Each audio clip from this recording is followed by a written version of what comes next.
feel that. All right, so let me introduce my friend Lipton. Lipton has been in the fitness industry for a long time. He looks very young. So the length of time that he has been in fitness probably belies his age, but I'm sure he won't be telling you, but but he's been around for a while. Probably started when he was 5.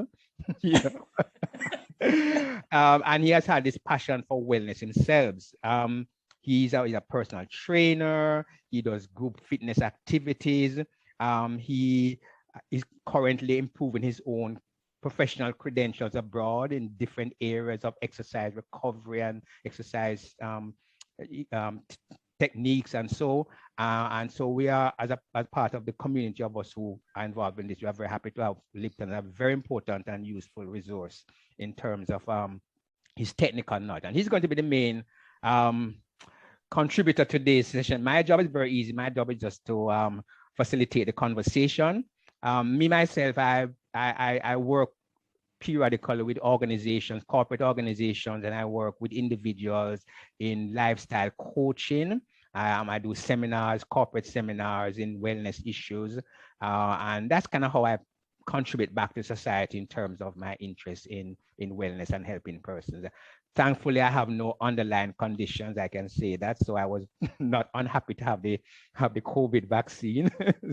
So I hope those of us who are in the virtual room, we have all, grabbed our vaccine and part of the whole spectrum of things that we need to do to keep ourselves healthy and safe. All right. So today's topic is emotional eating and how that might have some implications for how we manage our bodies generally. But for many of us, we are concerned about not, acquiring those extra pounds or extra kilos, and how that might be something. And I'm sure all of us have kind of a little bit, some amount of understanding of emotional eating, but we want to just kind of bring it down to some specifics in terms of how we define it.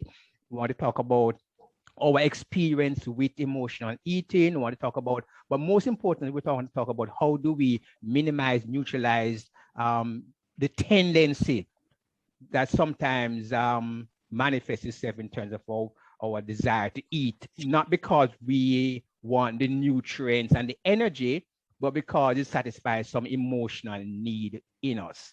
And then, of course, that has certain consequences that are not always positive in terms of our bodily function. So that's the kind of the topic of conversation. And it's a conversation. So we're going to be asking you to share your own experience with emotional eating, and then probably Lipton and myself can kind of jump in every now and then and kind of just steer the discussion in a particular way, or just add some of what we know and what we understand. And then hopefully we'll have a very rich session. So I'm going to ask Lipton to start off by just giving a kind of a definition from where he sees it of how he would define emotional eating. And then I'm going to ask each of you just to share your experience based on the definition with the emotional eating. What are some of your experience of it, benefit, what happened, and is it something that you're still struggling with? For example, some of us still struggle with emotional eating. So Lipton, start us off with a little overview of what you understand emotional eating to be. And then we're going to ask each of the persons in the room to just introduce themselves first of all, and then share something about their experience with emotional eating. All right, so Lipton, take it away. Boy, thank you, Barry. Boy, you put me in a spot right now about how old am I?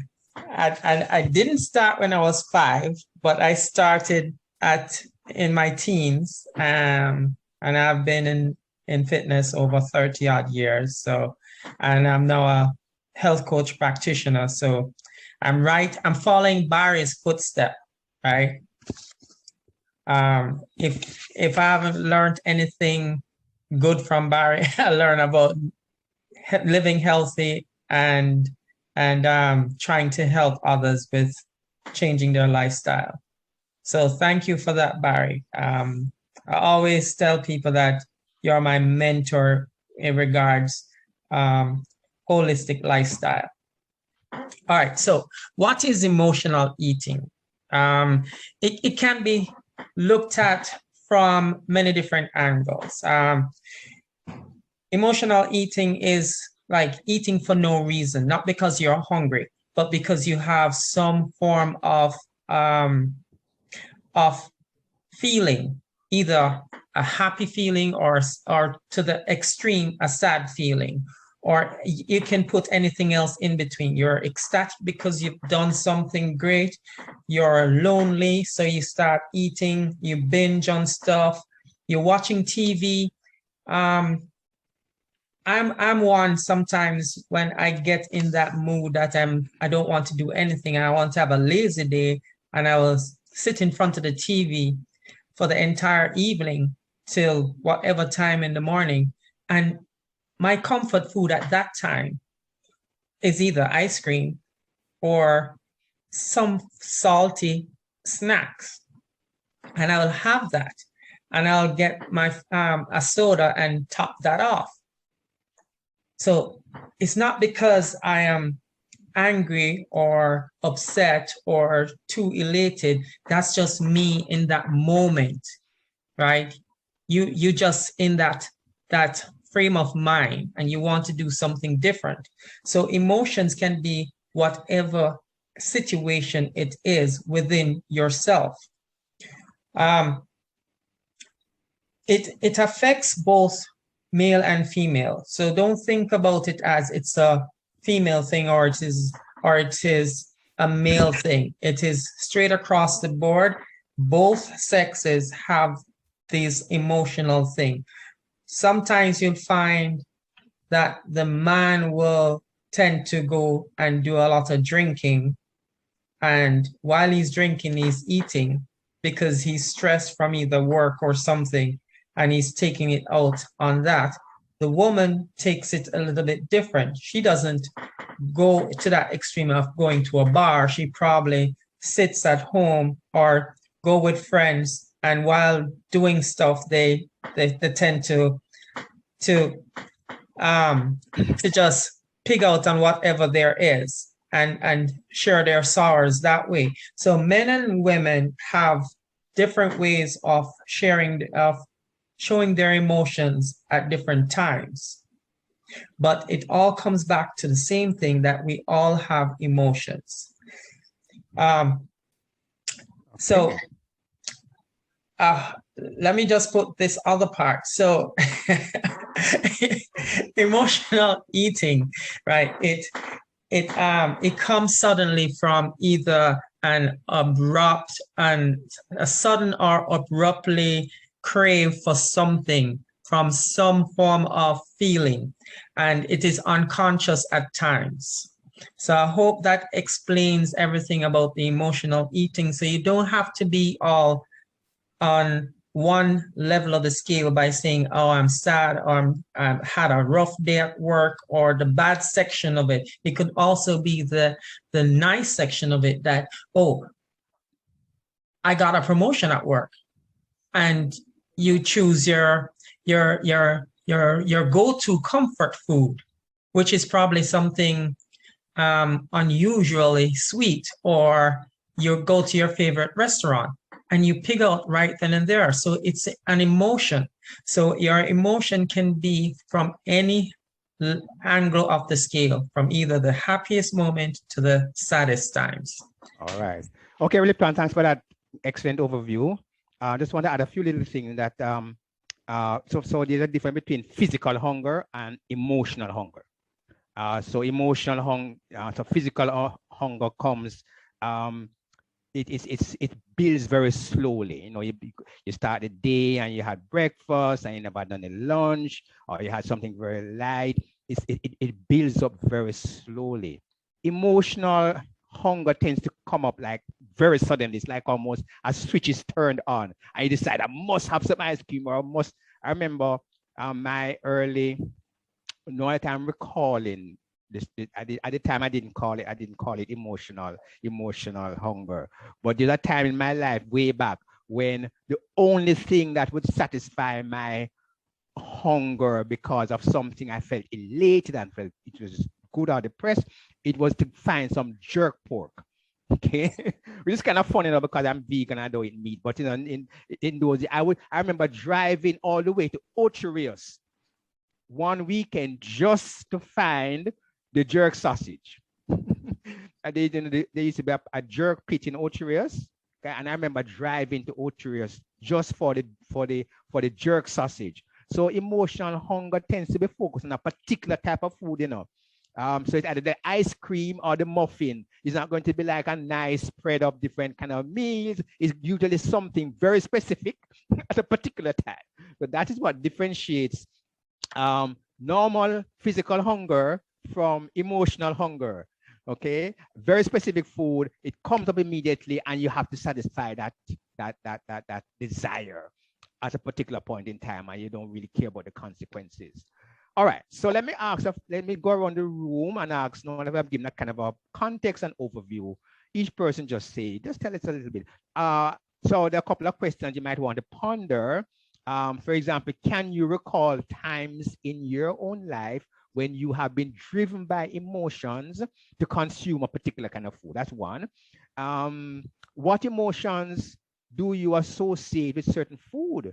What kind of emotion do you associate with a food craving? It's anxiety, anger, joy, happiness, discontent, boredom, right? And what kinds of foods do you normally crave when you have this emotional desire? Is it salty food? Is the whole food like a banana? Don't think so. Is it something salty like not like chips, or is it something high fat like nuts, right? Or ice cream? What kind of food do you normally have this craving for when you're going through an emotional situation? And as Lipton said, it can either be a positive emotion, got a promotion, met a new girlfriend or boyfriend, having a great time, or it can be something negative like you lost your job, your boss give you a hard time at work, you come home and you heard some bad news and you feel very sad, and you go in the fridge and you reach for that bowl of ice cream that has been sitting there for a while. All right, so let me start with Yuna, since Yuna, Uni. Why you start to do it? Because because you,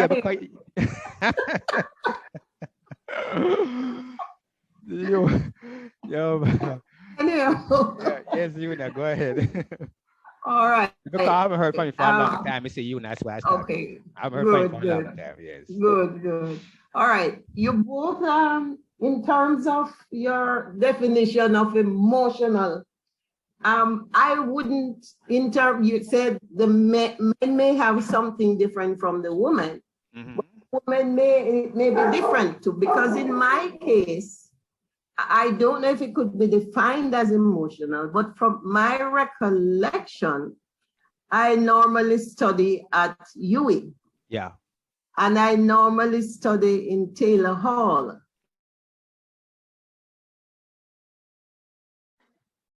Yeah. To the cafeteria to buy dumplings. Okay, if you go early, go to dumplings for breakfast. Okay. And after that, anytime I'm on campus, I crave, whether I'm hungry or not, I go across to Taylor Hall just to get the dumplings. Right. So that, I don't know if it's defined as emotion. Yeah.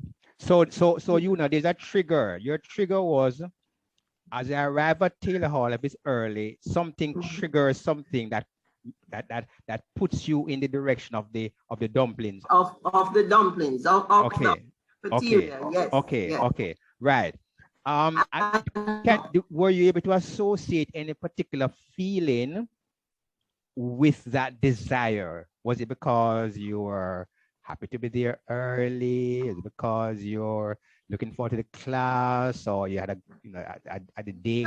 Not really, because my hall was really the other one around the corner, but I normally use the room by Taylor. I used to Craving. Yes. But I had a little room where I studied. You're right. And you look forward to having breakfast there in the morning. Yeah, yes, you're right. Right. So even if I am not studying and I'm on campus, yes, I tend to want to go there even if I'm not hungry. And it was particularly for the dumplings. It's particularly for Yeah, well, that satisfies one of the elements in emotional eating. That is always is usually for a particular food. It's not just for food generally, it's for a particular type of food. So probably there's something in there that yeah, I can't identify what yeah, it is, right, but right. that's the only thing I can think of. I'm going for that now though. Yeah. So there are two things that you have. You had a trigger, the and secondly, you had the specific craving for that particular item. Yeah, exactly. Yes. So all right, yeah. All right. So let me just interject. So Una, that is considered to be an unconscious eater, right? So because you already were in that situation, every time that you go there, you unconsciously rush to Taylor Hall just to that section just to get that dumpling. So it was unconscious, right? Yes. Yeah. Okay. All right. That was all right. Yeah. Thank you very much. All right. Let's hear from Mitzi, who looks like she's celebrating something based on my picture. What are you celebrating, Mitzi? A long time. And were you in a happy mood? It was a grandchild's birthday. What was on the menu? It's okay now. All right. Don't answer that one. For me, I don't know if I have a physical or emotional craving, because I don't normally love food. But since I started exercising on a program with Lipton, I try to adjust myself to eat on time and a couple of days. But I love ice cream. I love sweeting, ice cream, chocolate, but nothing don't have to happen to trigger it off. So tell us the last time you had a desire for either the chocolate or the ice cream. What was the circumstance? Well, thanks to Lipton. Since I started exercising, I don't feel for it. I haven't had any. So to give us the pre-exercise scenario then. So we're happy that you every Sunday I used to have Devanose ice cream, or sometime in the week and so forth. And whether I'm in a good mood or bad mood or anything, I just love Devanose ice cream or chocolate. So what did it do for you though after you have consumed it? What did it satisfy something? So you're not sure what yes, you just feel good. Or sometimes when you finish, you feel like you could have another one, but you have to balance it, right? Yes. Normally with food that are low fiber, like ice cream and chips and so, or high fat, because it's so calorically dense. You tend to need to eat a lot of it before you begin to feel satiated. So that is why we can't satisfy one nut with one cashew nut or peanut. We have to keep on because it's calorie dense but low in body, in fiber and other things. So that's probably why you want it more and more and more, which is the problem with emotional eating, because we tend to go for high fat, high salty foods when we eat just out of an emotional desire. So that probably explains some of the motivation. All right, let's go up to the top of the screen and hear from Charmaine, my neighbor. Yes, Charmaine. Okay. Well, I just looked down and I having some ice cream. Dairy milk chocolate, yes, that's right. That's because you found a cat. That's my guilty pleasure. That's your guilty pleasure, yes. Yeah. But I have one of the reasons I was so intrigued by this this seminar, and thanks for the invitation, because I have been looking at my eating pattern over the past year. Obviously COVID, you know, COVID shifted a lot for us emotionally, and then I also had a sickness and death in my family. So I didn't realize that those things were impacting me. Okay. And so when I saw the thing, I said, let me see if there's a correlation. And I remember I actually don't exercise as much as I used to. Okay. In the past year.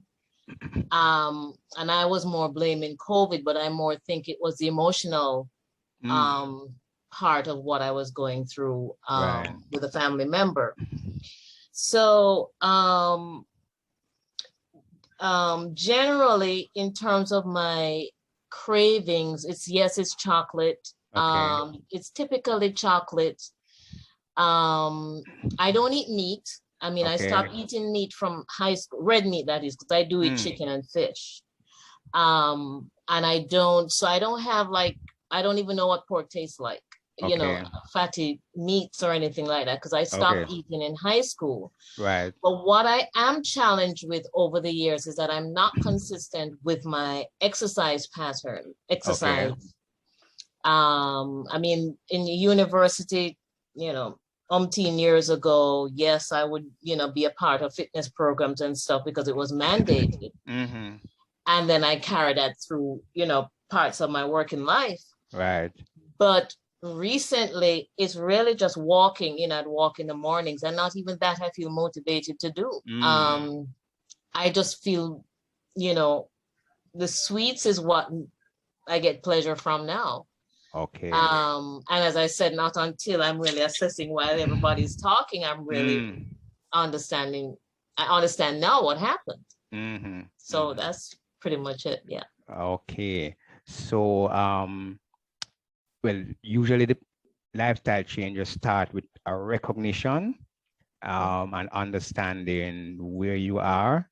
So I'm hearing from you that you have kind of you're getting a better understanding now, so which hopefully might lead to some shifts or some variation, some different choices going forward.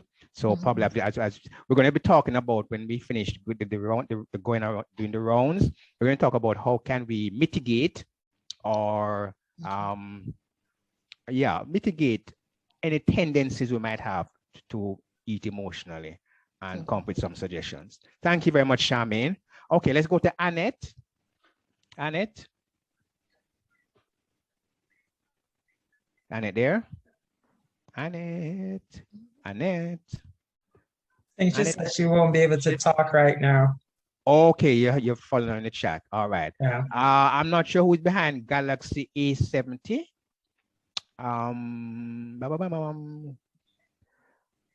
Anybody who's Galaxy A70?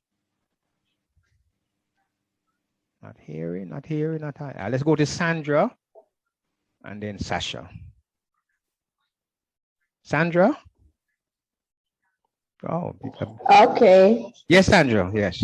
All right. How you guys doing? We're doing great. Thank you very much, and thanks for coming. Yes. So I don't have a craving per se, but my one span craving was about a 9-month time frame when I was in Afghanistan. And it was that recently because of fear. Was that recently? That was 5 years, 4 years ago. 4 years ago, okay. Yeah. Okay. And it was due to fear. Okay. Fear and anxiety, and not knowing what's gonna happen the next day. From day to day. Wow. And so my go-to food was cereal. And so when I go to the dining facility, I always pick up boxes of Fruit Loops, and I pack them in my cargo pocket. Okay. And I would just walk with them. And every time I get a chance, I'll eat Fruit Loop, because Fruit Loops reminded me of my girls. And that's what I'll eat to remind me of family. And that's what I do. And when I'm in my room at night and I can't sleep, I get up and I eat it. And I realize my roommates, my bunkmates were doing the same thing. They were eating cereal too. And that was the easiest thing we could take away from the dining facility. So, yeah.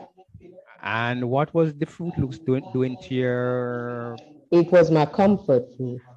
It comforts me. And anytime I feel fear and I start getting my anxiety attack and I start eating it, it calms me down. Was it affecting you? Was it beginning to show in terms of your weight gain or anything of that nature? No, because we walk everywhere and we run everywhere. Right. Yes, so I wasn't gaining any weight. Or anything. But you weren't sedentary. You were active. No, we kept moving. So you're burning it up. We kept moving. So we were burning stuff up. But anytime we get a chance, and I was going to the dining facility 3 times a day. Right. Breakfast, lunch, and dinner, and I was packing them in my cargo pocket. Breakfast, lunch, and dinner. That's a very interesting story. I'm happy that it has, so you ended that tour of duty. Have you ever gone back to any state of eating where that was driven by something else once you were out of Afghanistan? If I ever do what? Were there any other circumstance after you left Afghanistan where something comparable happened again and that caused you to be eating emotionally? No, but sometimes I go into the store and pick up cereal and I eat a bowl in the mornings.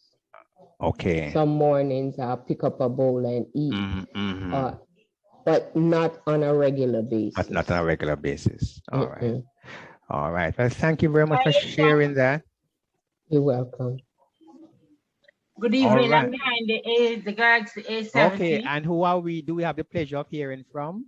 This is Shauna. Shauna. All right. Good evening, everybody. No, good evening, Shauna. There's a gold medalist from Bahamas named Shauna, My name is not Shauna, it's Shauna. Oh, Shauna. Okay. All right. Got it. Okay, but I'm only here this evening to listen and learn. I'm not going to say anything this evening. Okay, fine. We're okay with that. Not a problem at all. We hope you're picking up stuff as we go along and it can help you in one way or the other. All right, let's go over to Sasha. Sasha, are you with us?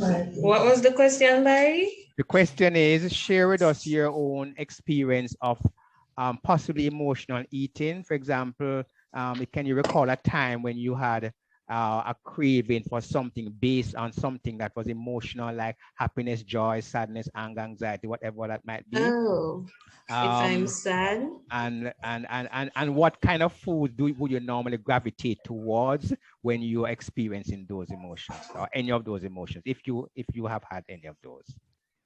Okay, so if I'm sad, it's either chocolate or some form of alcohol. Okay. So you pour the alcohol onto the chocolate, or? No, they're separate things. It's They're either separate, alcohol or chocolate or cake, because I bake a lot. Okay, so you had a bake.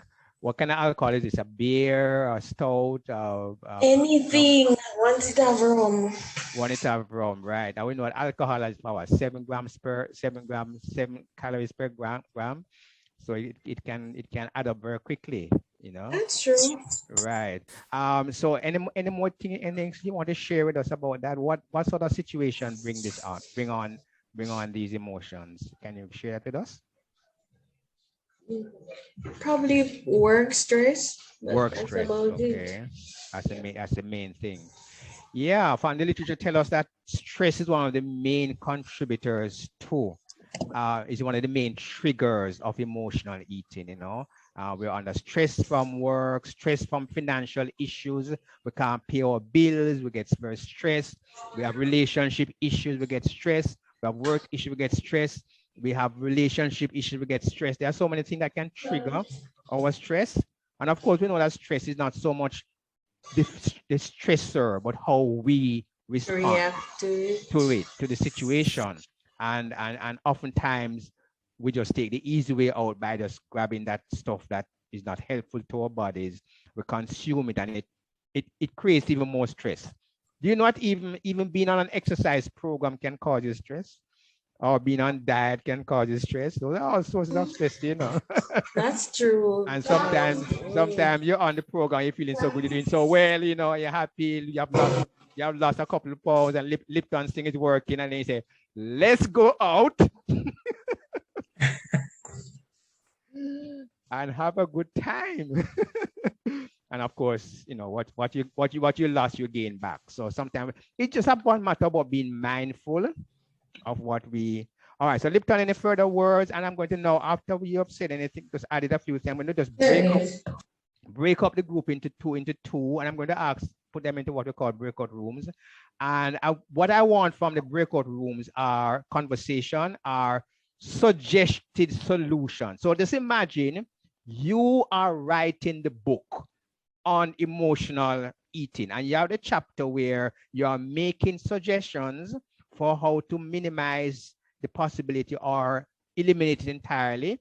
What would you recommend to the reader of your fictional book in terms of strategies to overcome emotional eating? That's going to be, so I'm going to put you into two breakout rooms. But before I do, Lipton, any quick? Yes. A few things that as everyone was talking, a few things come to mind.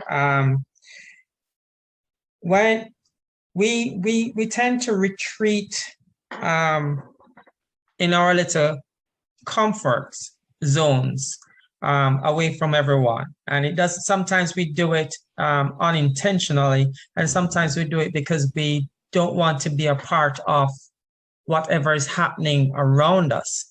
So we retreat from that, and that causes us to start using that as a means to go towards your foods, your comfort foods. And as Barry rightfully said, it could be that one thing, either something salty or sweet, you know, or you go for, like Barry drove so much miles just to have one particular thing.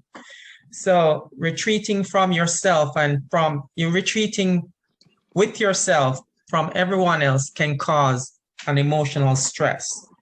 And not engaging with life. I'm going to put it as life. Not engaging with life. So you put yourself into that zone away from everyone else. You're not interested into doing anything with anyone. So you're retreating again. And all of that emotion is just tied up into and you go to the comfort zone again. And another thing also is that when you start doubting yourself, being negative towards yourself, and the more you're being negative towards yourself, is the more you start to function using food as that go-to thing to comfort yourself. So all of these things play a factor with our emotions, and it's sometimes we just need to pinpoint that before we can make that great change and step away from it. All right. Thank you, Lipton. So here we go, guys. We're going to put you in two rooms. Just have a little conversation with each other. And what you want are, imagine you're writing the book and you're coming up with suggestions now. Suggestions. What can we do as individuals? What would you share with other persons about emotional eating in terms of strategies to minimize or avoid it? All right. That's what I want. So I'm going to give you about 10 minutes in your group to have the conversation and then come back with a list of suggestions. So you need to just appoint somebody in the room who will just take the suggestions, keep a record of them, and come back and share with the rest of us. So we have two rooms. Room one has just Annette, Charmaine, Mitzi and Sandra, and room 2 as Shuna, Sasha and Yuna. So that's room. So I'm going to put in. I'm going to open the rooms now, and if you are accessing this exercise through your computer or your phone, a little button will appear which says Barry is in, or Lipton is inviting you to join room X. You click on it, and the other person in the room will be there, and you just have a conversation, 10 minutes at most, and then we wrap up when you come back with your suggested ideas. So I'm going to open the rooms now, and you just join as soon as you see the little invitation popping up on your screen, whether your computer screen or your phone. Okay. The person in the room are going to come back with suggestions for handling emotional issues, particularly with food, and we will hear from them. And then you can, Cheryl, you can, and Mitzi, you can add, you can add your own suggestions. So just think of things that you would suggest based on your experience that you think would mitigate the tendency to eat emotionally. What are some of the things you think you can do? So after they have come back, we can hear from you. Okay, no problem. All right. So we are back almost with 20 seconds to go. Groups. Yeah. Welcome back. Welcome back, everybody. So we're going to hear first of all from room 1. Normally when I have my workshops online and I put people into groups, they have to come up with a name for the group, call themselves the dynamic ladies, something like that. Okay, so room 1, which had Annette and company, and Charmaine and Mitzi. Who is going to speak for room 1? Who's speaking for room 1? Charmaine, if you're speaking, you're muted. Okay. If you're trying to speak, you're muted. Yes. So this is for room 1. Yes. First of all, we had technical difficulties, so we didn't hear from Mitzi. Okay. Nor Annette. She had difficulties, but she's back. So she will add her little contribution after you've spoken. Okay. So do you want me to separate the 2 responses or just kind of combine? Because just combine them and just give us one presentation. Yeah. So in essence, once again, it was important for us to identify that there was a problem. Okay. With emotional eating or acceptance. I would even go a little step further to say that there is a problem. And then the next stage is to get help. In the case of a counselor or therapist would be good to talk it through, to have some continued guidance. Not so much with the eating, necessarily with the pattern of eating, but to once you identify there's a problem, counseling with respect to what the problem is. Okay. So in essence, and I'll use the example since Sandra had spoken about it again, where fear was the root of the problem. The counseling would be dealing with the issues of the fear, and then address how you cope with that. In my instance, I found solace in that in doing yoga and meditation.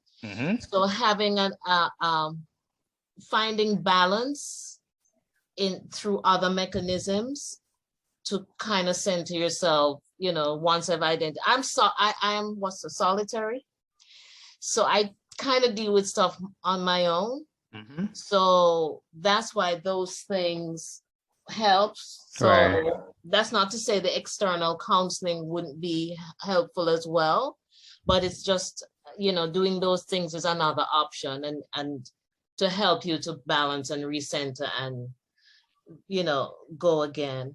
Right. And then finally, the coping mechanism then comes back to the maintenance of exercise, back to your regular exercise routine or whatever, to help to manage the problem. So, but I for me, I really appreciate the counseling, Yep. comment on the counseling. Yes. Yes. To help you with the problem. Great. So Thank you. that was us. Thank you very much. Wonderful. So I'm going to allow Mitzi just to add anything because she's a part of the group, but wasn't able to take part in the conversation. Mitzi, anything you want to add? Suggestions? Mitzi? She's still having trouble. Mitzi. Yeah, yes, Mitzi. Yeah, man. Anything you want to add? Yes, Shaman was saying about yogurt, but actually exercising, daily exercising, whether it's just walking, clearing your mind, we can help with that. Because I think the exercise had helped me. Okay, I didn't have it as an emotional eating. Based on what you said when I explained my situation, and since I start exercising, I don't have that craving for ice cream or chocolate. So exercise is good because mentally it clears your mind mentally, and physically you're exercising and in good health and support. Yeah, great. All right, thank you very much, room one. I just wanted room one, Charmaine, Mitzi et al. So seeking help, therapist, counselor, would you add friend to that list? Yeah, definitely. If you have a close friend who you can talk to, you have confidence in, that's always a plus because you're comfortable talking to that person. So that is always a plus. Okay, great. Right. So a friend sometimes, call up and say, boy, I'm having this craving for, and I'm feeling, and I don't want to go and do, sometimes a friend can just be even just to listen to you and for you to work it out in your, it doesn't mean the friend is going to give you a solution. The friend is the space for you to hear your own thoughts and to bounce your own thoughts off and probably just recenter yourself. So I would friend or a close family member. And a close family member. Yes. Because my family member helps me through everything right now. Okay. Wonderful. Right, Lipton? All right, guys. Thank you very much. Can we hear from room two? So that was Sasha, Yuna, and Shuna. Hi, Barry. Hi, Sasha. So we came up with 3 points. 3 points, yes. We suggested that the person has to want to change, and it's a you thing, it's a mind thing. Right. Our second point is we can find alternatives to sweets or whatever that we crave. Okay. So the third point is support of someone who wants to push you, maybe a family member or a friend or a spouse. Right. Or someone who is there with you. Great. But that's what we came up with. That's what they came up with. All right. I don't know if the others want to add anything. That's a nice list. That could go in the book. Definitely go in the book. Just to support what Sasha said. Yes, you know. In that it can be very difficult if it's an emotional thing. Yes. As shown on myself and Sasha agreed. Sometimes it's that you may want to change. You may have tried things. Yes. To me, I think the support is needed, and persons may be there supporting us. Right. If we don't have that mindset, right, going to change at all. Right. It begins with the person. You have identified the problem, right, but you have to want to change. And as I gave the example of, I like cheesecake. It's not a craving. It's that I would, I would buy one slice of cheesecake and it will serve me for maybe 5 days or more because I do all piece. Right. So, and as I said, as Sasha said, find an alternative to that. Maybe vegetable, fruits, You know, it can make a difference. And the support of someone who we listen to, because sometimes we have persons telling us things, but not to listen. Right, they're not listening, ready to listen. Yes, yes. Right. Just wanted us to give, they wanted us to prescribe without listening to what you have to say. All right. Thank you very much, guys. Those were excellent suggestions. Let me just kind of throw in a few others that probably might have discussed, but probably didn't articulate. One of the strategies could be, if you know what the offending go-to food is, you might want to probably look at whether they need to have it in the house at all. Okay, so if it is that bucket of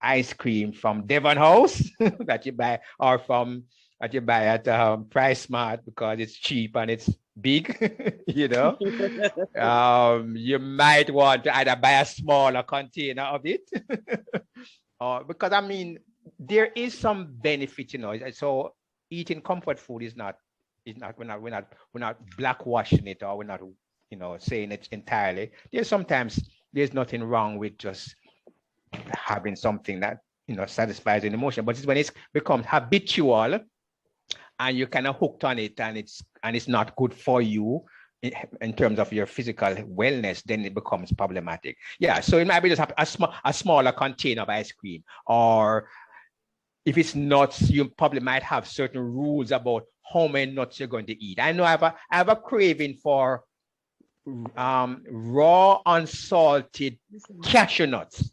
Okay. So one of the tricks I learned was to tell yourself you're only going to eat as much nuts as what will hold in the palm of your hands. Anything more than that is problematic. Okay. So there's a little tricks you can learn in terms of limiting the amount of the actual offending food, so it doesn't become problematic in terms of your health and your lifestyle. So that's one I'd throw in.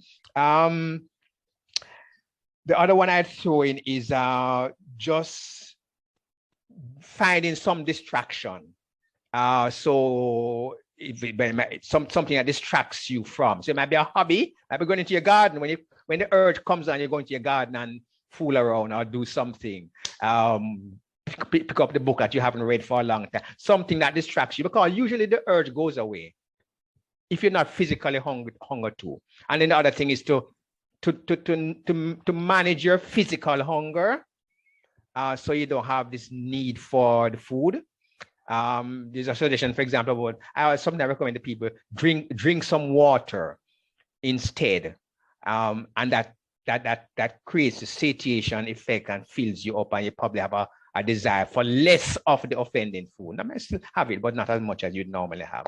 So those are some little ones I'd throw in. All right, Lipton, you have any suggestions before we wrap up?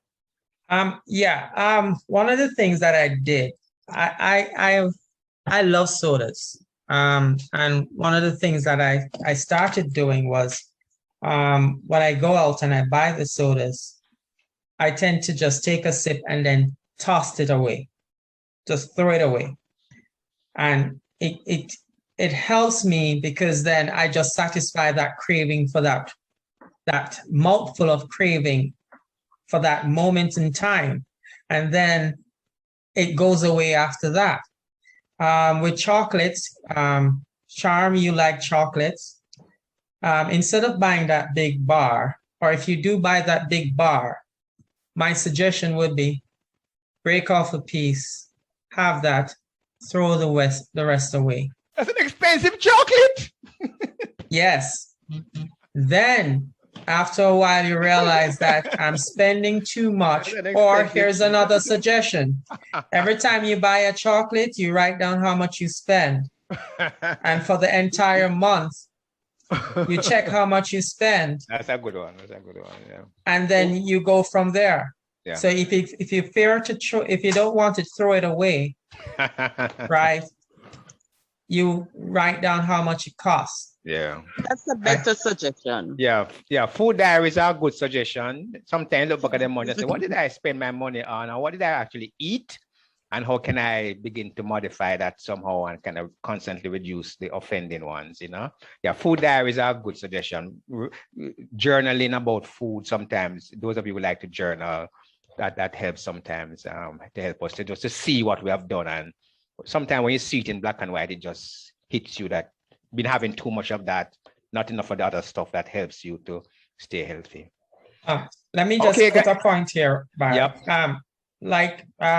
With during the last challenge that I had, and with 1 and 2 clients that I do have, what I try to do with them is that when you're having your comfort foods and you're journaling, you write down how you feel in that moment. Do not read it immediately. Read it at the end of the month. Okay. And then you understand why you're eating it, and it will help you over time. It helped a lot of persons. It's not a foolproof plan, but it can help you to see where you at and where you need to be. Great. Thank you very much. All right, guys, this has been a very interesting conversation. I've learned a lot just by the experience that were shared and the suggestions. I hope this has helped you along the way, but I also hope it will help you to help somebody else. You know, so someone else who might be having a struggle. So even though we ourselves might have kind of figured it out and mastered it, sometimes this knowledge can help somebody else who might come to you or have a conversation with you. So that's the benefit of these sessions, not just for ourselves, but for others, family members, friends, somebody who you're over here talking about something, and you can offer a suggestion. So I hope this has been useful and helpful, and I hope that it will help you to find little pathways for yourself towards a healthier life. I know my constant message is education, not medication. So the more we know is the more we can act and do the right things for ourselves and for others. So thank you all very much. Thanks to Lipton for, again, being a source of so much knowledge and information and for making this series possible. And we hope that you will log on to his website for more information about his services and what he does and how he can help you to become healthier. You might want to talk about your group fitness challenge briefly, Lipton, in case anybody here wants to join and wants to include it in their repertoire of things that they're currently doing. You want to say a few words about that quickly? Well, the only thing, I'm not doing anything right now. The only thing I'm doing right now is just some group fitness classes. We'll be hosting another wellness challenge soon. It hopefully by the end of September. Okay. You can visit my website at bridjade.com, and this is one of the t-shirts that I'm wearing. My t-shirt, so it says WAG, work to attain your goals. So that's one of our new things. So most of the ladies here can tell you about what kind of program that I offer. It is not just about exercise, it's about mind and body, because we do our health coaching section every once in a while, and making sure that they're doing things that they should be doing and monitoring how they deal with their emotional eating. So great. All right, thank you very much. So ladies and gentlemen, I didn't have any guys, but I'm just speaking to Lipton. Thank you all very much for coming. Hope you had a good time. Continue to enjoy your Sunday and have a great week. Stay healthy, stay safe, and look forward to have you again on the next time we have a conversation. Have a good evening, what's left of it, and all the best. Thank you all very much. Bye, guys. Thanks. Bye. Bye-bye. Thank you very much. Bye. Thank you. Bye.